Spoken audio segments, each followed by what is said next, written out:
그 소리 봐라 무섭다. 소리 봐라 무섭다. 소리 봐라 무섭다. 양쪽에서 그냥 You are not praying right now. 야 너. Bye bye. Come. Enjoy. 뭐야 저거? 마트. 비스킷 초콜릿. 네, 오늘 머지않아 무신론은 완전히 사라집니다라는 제목을 할 건데요. 참 놀라운 것은 지금 현재도 무신론은 거의 없고 종교를 어떤 형태든 가지고 있는 사람들이 대다수지만 결국에는 이 세상 끝에 가면 모든 사람이 종교를 가지게 될 겁니다. 성경에 나와 있어요. 자, 두 가지 측면에서 그런데요. 데살로니가 후서 2장 4절을 보면요.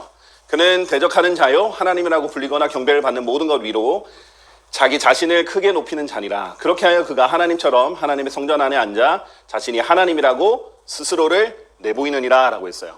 우리가 이제 잘 알다시피 적그리스도가 곧 나타날 거란 말이죠. 이 적그리스도는 온 세상을 통합해서 통치하는 통치자로서 자신을 하나님이라고 스스로 이제 내보일 겁니다. 자, 인간이 자신을 하나님이라고 내보이면서 강제로 모든 사람이 믿게 만들 거예요. 그래서 계시록 13장 12절에 보면 계시록 13장에 특히 13은 반역의 숫자이거든요. 이 13장에 특히 이 적그리스도에 대해서 잘 나와 있는데요. 그리고 그가 첫째 짐승의 모든 것을 그 앞에서 행사하고 땅과 그 안에 거하는 자들로 하여금 치명적인 상처에서 치유된 첫째 짐승을 경배하게 하니라 라고 했어요. 여기서 이제 말하는 짐승은 이제 물리적인 진짜 이제 동물이 아니라 이 적그리스도에 대한 칭호입니다. 첫째 짐승인데 이 거짓 예언자가 온 세상을 이 첫째 짐승에게 경배하게 만듭니다. 자, 그런데 그냥 선동하는 정도가 아니라 경배하지 않으면 또 경배할 때 필수적으로 받아야 되는 것이 그 짐승의 숫자와 표인데 그것을 받지 않으면 목배임을 당하는 거죠. 그러니까 강제적으로 온 인류에 강제적으로 예전에 가톨릭이 유럽에게 실행했듯이 그런데 그때는 한계가 유럽에 한해 있었고 또 사람을 일일이 산속에 들어가고 동굴에 들어가면 일일이 다 추적하기는 힘들었죠. 근데 요즘 기술 같은 경우에는 얼마든지 가능합니다. 중국 같은 공산주의 국가를 여러분 보시면요. 모든 이제 안면 이식을 다 하고 있지 않습니까? 그래가지고 그냥 탈북자들이 탈북하기가 훨씬 힘들어진 이유 중에 하나가 뭐예요? 모든 신분이 없으면 인식이 얼굴에 원래 등록이 돼 있는 사람 아니면 바로바로 걸리는 거예요. 그리고 뭐 물건도 이제 얼굴 대고 산다고 그러죠. 버스도 얼굴 대고 그냥 살고 모든 얼굴 안면 인식, 지문 인식, 정보 이런 것들이 다 국가의 베이스가 돼 있어서 뭐 또 CCTV가 없는 곳이 거의 없죠. 그러니까 이제 적발될 수밖에 없는 그런 상황인데요. 그렇기 때문에 이제 이 마지막 때에 와서는 사람들이 이제 숨기도 너무 힘들고 또 전 세계적으로 종교를 강압적으로 하나의 종교를 이제 믿게 하고 그렇지 않으면은 죽일 겁니다. 자, 그렇게 머지않아 무신론은 사라질 겁니다. 무신론은 제가 봤을 때 교회 시대 때 사람들의 신앙을 흔들기 위한 어떤 강력한 한방이었지만 결국 마지막에 이루어질 일이 아니에요. 결국은 다 어떤 신을 믿게 될 텐데 적그리스도를 믿느냐 아니면 예수 그리스도를 믿느냐 그래서 목배임을 당하느냐 이런 일이 일어나게 되겠죠.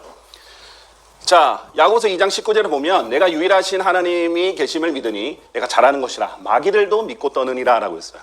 자, 본질은 마귀의 본질은 무신론이 아니에요. 마귀는 유신론자입니다.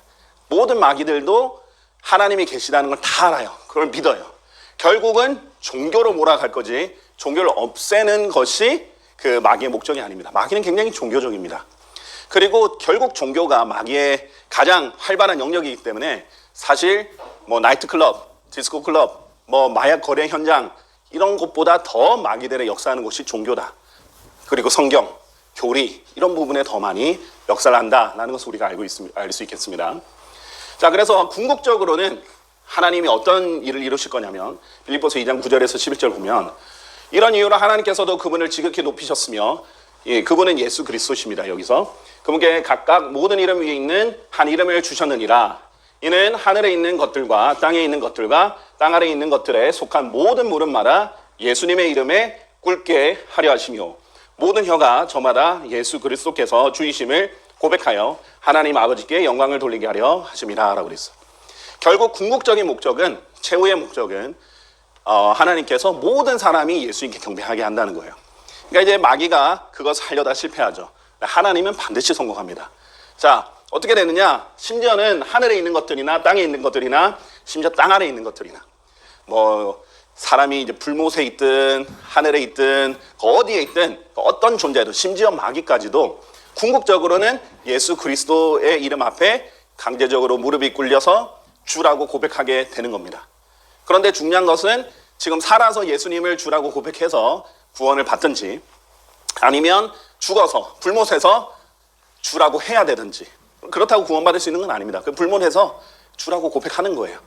둘 중 하나예요. 결국 궁극적으로는 하나님이 승리하실 겁니다. 결국 궁극적으로는 하나님을 부인했던 사람, 뭐 없다고 했던 사람, 조롱했던 사람, 뭐 핍박했던 사람, 모든 사람들이 모든 존재들이 마귀까지 예수 그리스도의 이름 앞에 무릎을 꿇게 됩니다. 결국 무신론은 얼마 남지 않았어요. 자, 무신론은 곧 다 사라지게 됩니다. 제가 오늘 이렇게 서두를 꺼내면서 얘기한 건 뭐냐면요. 하나님에 대한 일반적인 논증들이 있어요. 자, 그 중에 성경적 논증이 가장 확실하고 정확하고 제가 예언과 관련해서 여러 논증들을 또 증거들을 보여드렸습니다. 자, 오늘은 일반적으로 신학에서 기독교 신학에서 또 철학에서 보는 하나님의 존재를 어떻게 논증하는가. 왜냐하면 안 믿는 사람에게 성경을 얘기했을 때 그것을 입증하는 것도 참 중요하지만 그 사람들의 수준에 맞춰서 대답하는 것도 필요하기 때문에 일반적으로 신학에서 말하는 하나님의 존재를 입증하는 논증들 9가지를 이제 제시하려고 합니다. 자, 하나님께서는 어리석은 자에게 그의 어리석음에 따라 대답하라 라고 했어요. 왜냐하면 어리석은 자는 하나님 없다 이렇게 말하잖아요. 분명한 증거들이 있는데도 또 성경에 가장 큰 증거가 있는데도 없다 이러니까 하나님께서 그러면 그의 어리석음에 따라 대답할 때가 있다 이렇게 알려주십니다. 그래서 가장 큰 증거가 성경적 증거지만 이 부분은 우리가 자주 얘기를 했고 특히 예언과 관련해서 중요한 부분이 있으니까 이 부분은 간단하게 넘어가겠습니다. 자, 로마서 1장 28절을 보면 그리고 그들이 심지어 자신들의 지식 안에 하나님 두기를 싫어하였다라고 했어요. 그러니까 사람들이 싫어합니다. 하나님 알고 싶어 하지도 않아요. 그러니까 지금 하나님을 거부하는 거거든요. 그런 사람들에게 하나님께서는 버림받은 생각에 내버려 두십니다. 참 무서운 형벌이거든요. 그래서 완전히 이게 단계가 있어요. 로마서 1장에 보면 완전히 하나님께서 다루시지 않고 내버리시기 전에 그 사람의 수준에 맞게 이제 얘기할 부분이 필요한데요. 하나님에 대해 알게 될 만한 것이 그들 안에 명백하게 나타나 있다. 그러니까 반드시 사람은 자기를 만든 창조주, 신적인 존재, 이 가장 뛰어난 이 만왕의 왕, 만주의 주를 인식할 수 있는 기간이 반드시 있습니다. 그 부분을 이끌어주면 되는 거예요. 자, 그래서 1번 성경적 증거, 가장 확실한 증거 우리가 이제 예전에 많이 다뤘기 때문에 가볍게 넘어가고 2번으로 넘어가겠습니다. 자연적 증거입니다.